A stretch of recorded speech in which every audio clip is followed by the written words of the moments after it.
நீங்கள் எப்படி இருக்க போகிறீங்க, உங்கள் வாழ்க்கை எப்படி இருக்க போகுது, உங்கள் எதிர்காலம் எப்படி இருக்க போகுது, உங்கள் பிள்ளைகள் எப்படி இருக்க போகிறாங்க, இதை குறித்த பல பயங்கள் நமக்கு இயற்கையாக வரலாம். ஐயோ, என்கிட்ட பணம் இல்லையே, பொருள் இல்லையே, என்கிட்ட அது இல்லையே, இது இல்லையே, என் எதிர்காலம் எப்படி இருக்க போகுது அப்படின்ற பயம் நார்மலாக வர்றது தான். ஆனால் தேவன் என்ன சொல்லுகிறார் என்றால், இந்த இதை எப்படி நீ மாற்றுவ, இந்த பயங்கள், இந்த எண்ணங்கள், இந்த மாதிரியான காரியங்கள் இது எப்படி மாறும் அப்படின்னு சொன்னால், நீங்கள் உங்கள் நினைவை கவனிக்காமல் அது மாறாதுன்றார்.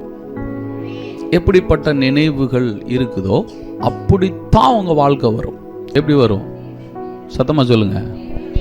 உங்கள் நினைவுகள் எப்படியோ அப்படியே வாழ்க்கை வரும்.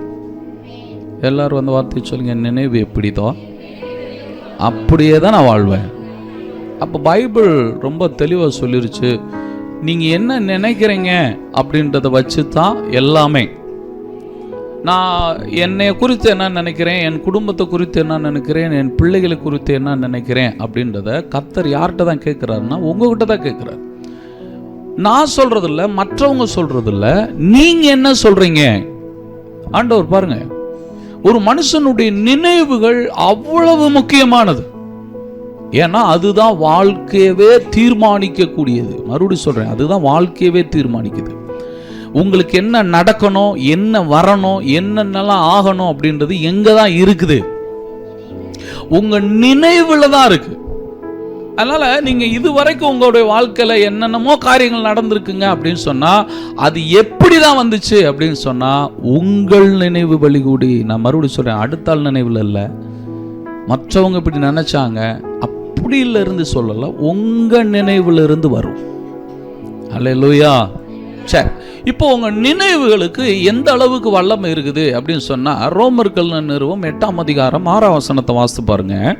மாம்ச சிந்தை மரணம், ஆவியின் சிந்தையோ ஜீவனும் சமாதானம். நல்லா கவனிங்க அருமையான தேவனுடைய பிள்ளைகளே, உங்களுக்கு 2 வகையான நினைவுகள் இருக்குன்னு வேதம். எப்படின்னு புரியுங்களா?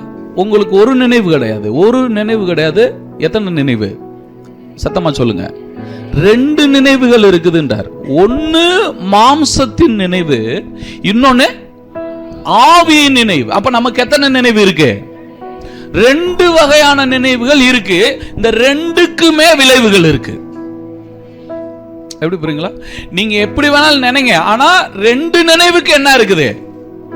விளைவுகள் இருக்கு.